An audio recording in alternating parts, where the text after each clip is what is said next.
हमें नचा रहे थे, वो खुद नाच के दिखाए और उन्हें सम्मानित ताली बजाए।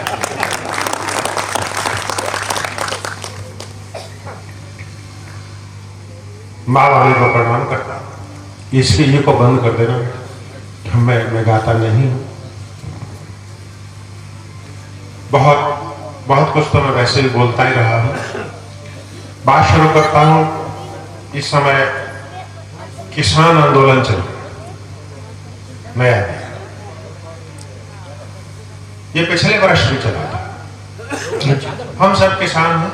मैं निसंकोच ये बात स्वीकार करता हूं, मैं किसान का बेटा हूं, झोपड़ी में पैदा हुआ।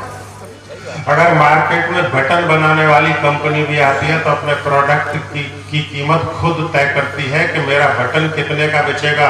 अगर मार्केट में फाइटर बनाने वाली कंपनी भी आती है तो अपने प्रोडक्ट की कीमत खुद तय करती है। केवल एक किसान ऐसा है जो अपने फसल की कीमत खुद तय नहीं कर सकता है। या तो बिचौलिए तय करते हैं या सरकारें तय करती है। अच्छा है। खुले आकाश में अपनी कमाई छोड़ देते हैं, मठासे पेट भरते हैं, मलाई छोड़ देते हैं। अगर तुम झूठ भी कह दो, मवेशी खेत में तेरे, कड़कती ठंड में झट से रजाई छोड़ दो। बहुत अच्छे क्या बात है। ये किसान बहुत बढ़िया, क्या बात है। जो कि हमको क्रम तक पहुंचना है, आपको आगे कल कार्यक्रम भी करना है, इसलिए मैं सीधे अपने काव्य पाठ पर आता हूँ। मैं व्यंग का कवि हूँ।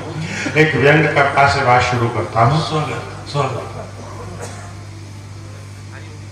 एक भ्रूण हत्या ऐसा विषय है जिस पर देश के हर कवि ने कुछ ना कुछ लिखा। हर कवि ने लिखा।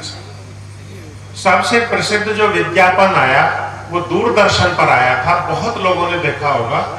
एक बच्ची अंदर से बोलती है कि पापा मैं आपकी बेटी हूं, फिर भी आप मुझे अपनाना क्यों नहीं चाहते।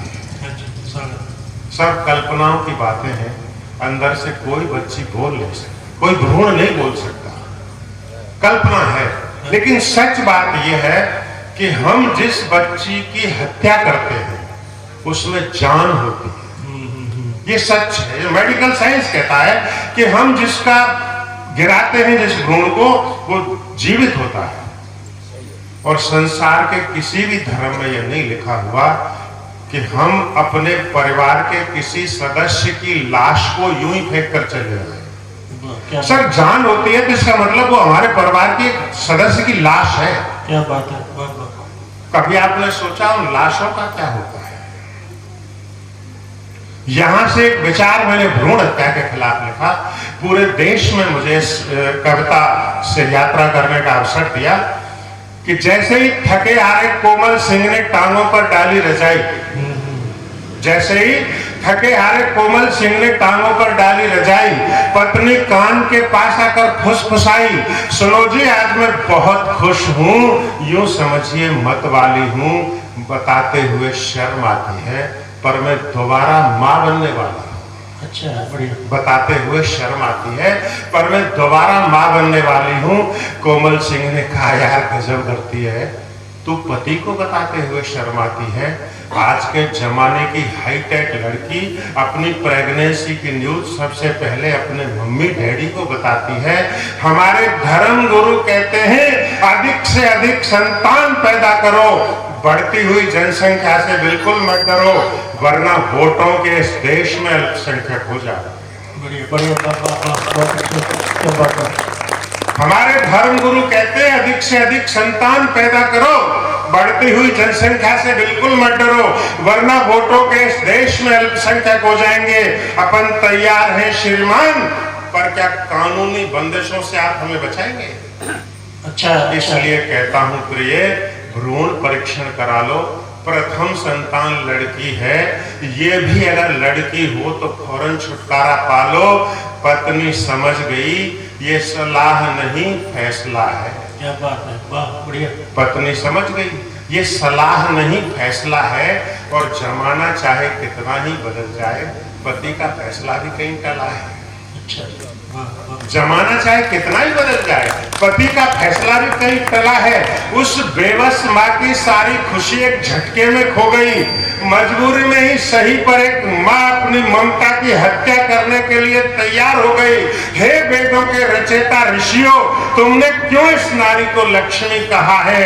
बस एक बार धरती पर उतर कर देखो, तुम्हारी इस लक्ष्मी ने क्या क्या सहा। बाबा बाबा बाबा बहुत अच्छे, बहुत अच्छे,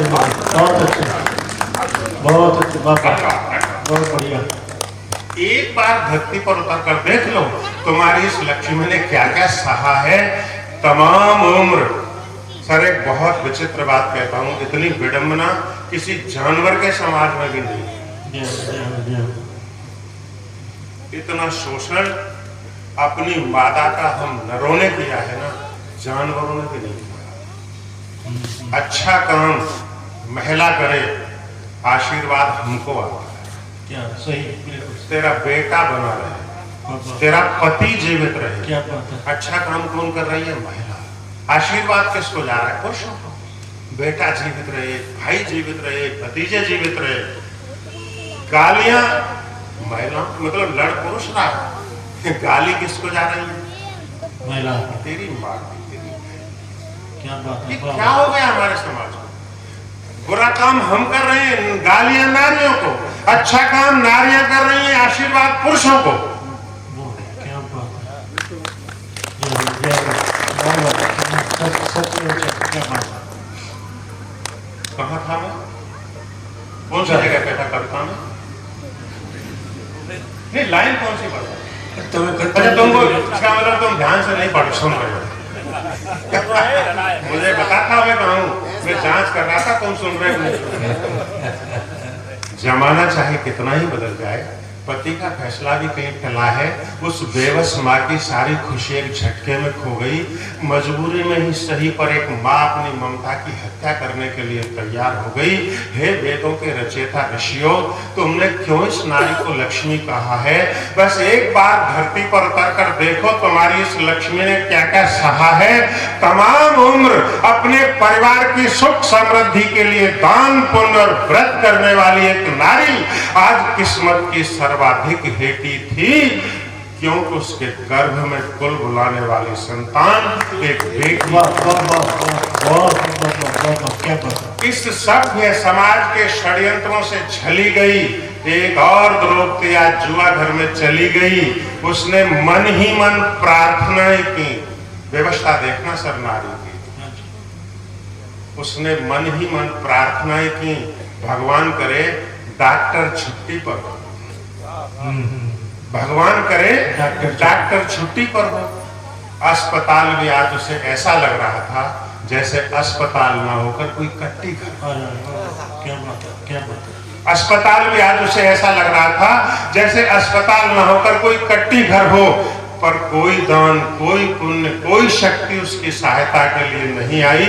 और काउंटर पर बैठी हुई नर्स ने गर्भपात संबंधी सामान की लिस्ट कोमल सिंह को थमाई। कोमल सिंह ने लिस्ट को पढ़ते ही बोला, सिस्टर व्हाट ए फन। गर्भपात के सामान में कफन। सिस्टर व्हाट ए फन, गर्भपात के सामान में कफन। नर्स बोली, हाँ बाबू, इस परंपरा को तो मैं वर्षों से निभा रही हूँ। आपकी बेटी का अंतिम संस्कार करना है ना, इसलिए मात्र 2 गज कफन मंगा। इस परंपरा को तो मैं वर्षों से निभा रही हूँ। आपकी बेटी का अंतिम संस्कार करना है, इसलिए मात्र 2 गज कफन मंगा रही हूँ। आप हजारों खर्च करके उस मासूम की जान ले सकते हैं, तो क्या उसे 2 गज कफन भी नहीं दे सकते? क्या बात है, क्या बात है।